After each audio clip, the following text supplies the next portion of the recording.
점괘 도사의 군고구마 사랑방.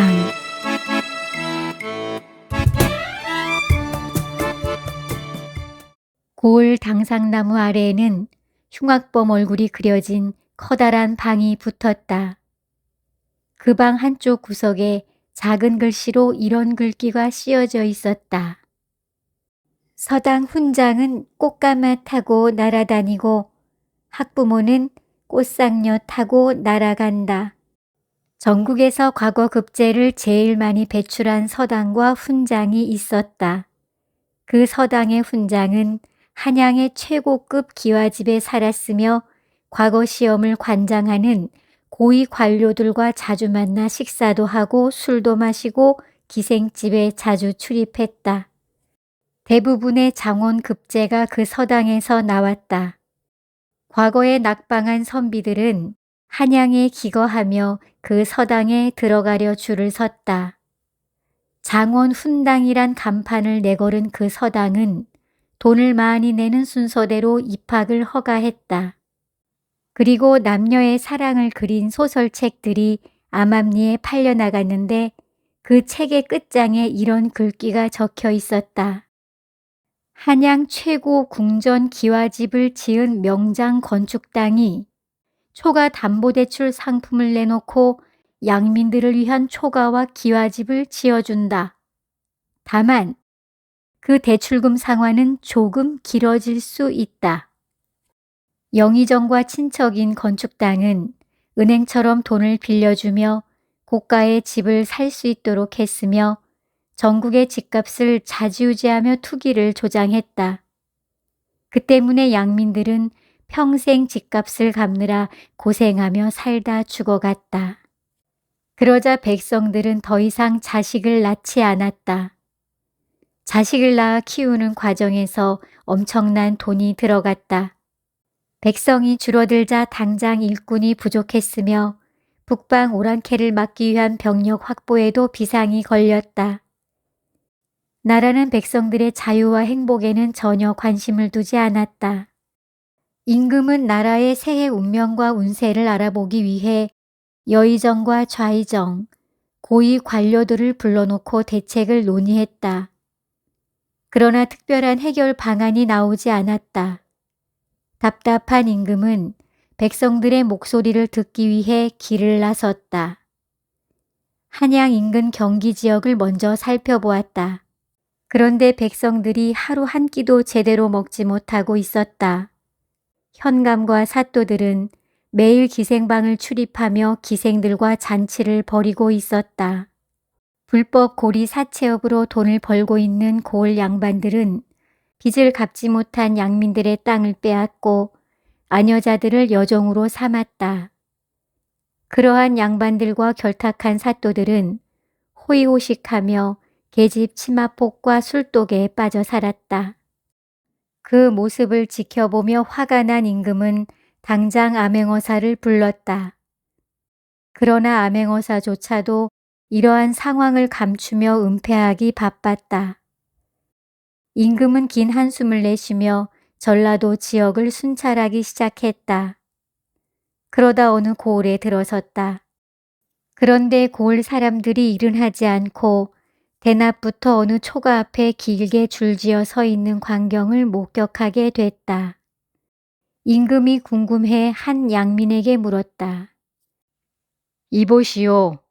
왜 이곳에 사람들이 이렇게 줄지어 서 있는 것이요? 사람들이 살기 힘들고 앞날이 무서워 이렇게 점을 보러 온 것이요. 다들 당장 굶어 죽게 생겼으니 이리 찾아온 게요. 임금이 있으면 뭐하나. 백성들은 다 죽어가는데.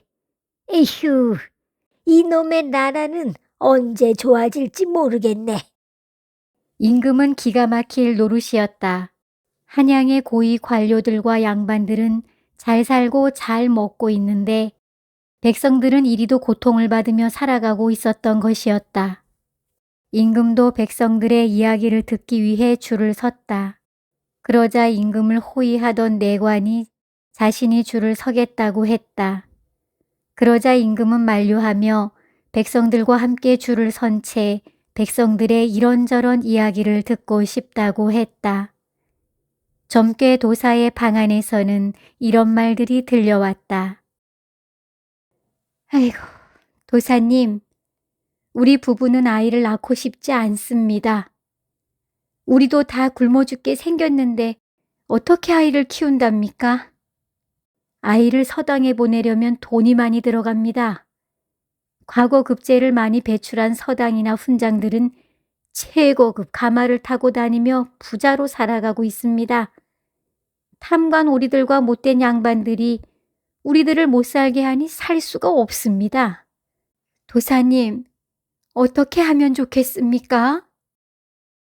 임금 차례가 다가왔다. 임금은 점괘 도사를 만나기 위해 방 안으로 들어섰다. 도사님, 내 나라가 걱정돼 찾아왔습니다. 점괘 도사는 방 아랫목에 앉은 채 말했다. 그렇군요. 보시다시피 걱정할 만큼 나라가 힘들어졌습니다. 이분은 이 나라에 내관이 말하자 임금은 내관을 말리며 헛기침을 했다. 점괘 도사는 화로에 굽고 있던 군고구마 하나를 건네며 말했다. 무슨 일로 찾아왔소? 내 용건은 없지만 대낮부터 사람들이 줄지어 서 있길래 궁금해 들어왔소이다. 도사님이 용한가 봅니다.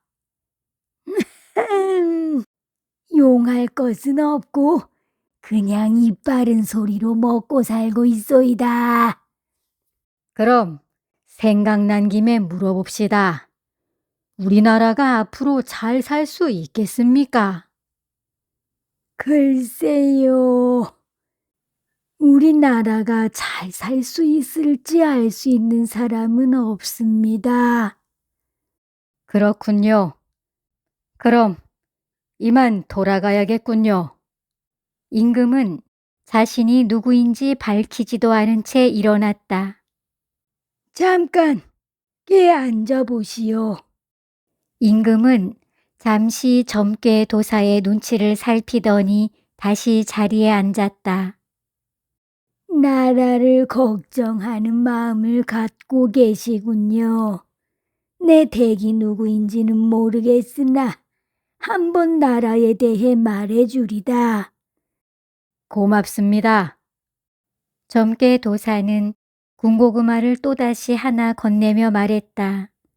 임금은 군고구마 껍질을 벗기고 나서 입으로 가져가 호호 불며 먹기 시작했다. 사실 올해 농사가 흉년이었소. 감자며 고구마도 흉작이어서 겨우 군고구마로 연명하고 있소이다. 관아와 양반네들 곳간에는 곡식이 넘쳐나지만 백성들은 굶고 있소이다. 그러면 어찌하면 좋을지 좋은 방도가 있으신지요? 점괘 도사는 수염을 쓸어내리며 말했다. 항상 흉년을 대비해 나라는 곳간에 곡식을 준비해야 할 것이요. 그리고 양반들이 못된 놈들을 시켜 고리 사채를 하지 못하도록 해야 하지요. 빚을 갚지 못하면 양민들의 땅과 집을 빼앗고 심지어 인신매매를 하거나 노비로 만들어버리는 일이 비일비재한 상황이요. 도사님 말씀을 들어보니 그렇군요. 이에 대한 대책을 마련해야 할 것 같습니다. 그리고 고을사또가 백성들의 재산을 수탈하는 양반들을 잡아들이지 않고 있소이다. 양반과 사또의 육착관계가 어느 정도인지를 보여주고 있소이다. 수탈이 극심해 백성들은 삶의 의욕을 잃고 있소이다. 이는 세상을 절망으로 이끄는 길이요. 점괘 도사의 말을 듣고 있던 임금은 군고구마를 먹으며 잠시 생각에 잠겼다. 도사님, 이 문제에 대한 해결 방안이 있으신지요? 그 문제를 해결할 사람은 내가 아니고 임금이지요. 그 방법도 임금이 찾아야 하지요. 그렇지 않으면 근본적인 해결이 어렵소이다. 왜냐하면 임금이 직접 이 문제를 겪어보고 확인해 보아야 제대로 된 방법을 찾을 수 있을 것이요. 아울러 문제를 해결하고자 하는 강한 의지와 신념이 필요하오.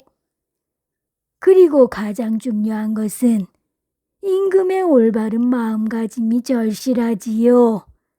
백성을 진심으로 위하는 진정한 마음가짐이 있어야 하지요. 그래서 임금의 인품이 제일 중요하지요. 세상 돌아가는 이치와 백성들이 힘들게 살아가는 모습을 직접 보고 겪어봐야 하지요. 마지막으로 법과 제도를 집행하는 관료들을 엄히 다스리지 않으면 모든 일이 실패로 돌아갈 것이요. 점괘 도사는 눈에 힘을 주어 말했다. 그리고는 임금의 얼굴을 요리조리 살펴보며 범상치 않은 사람임을 알아차렸다. 그런데 어디서 오신 누구신지 궁금하군요. 점괘 도사가 물었다. 그냥 떠돌아다니는 선비올시다. 그런데 군고구마는 저한테만 주시는 것인가요? 아니올시다. 들어오는 사람들에게 하나씩 주고 있소이다. 그저 이곳에 와서 푸념을 들어놓으면 내가 말벗이나 돼주며 고구마를 나눠 먹고 있소이다.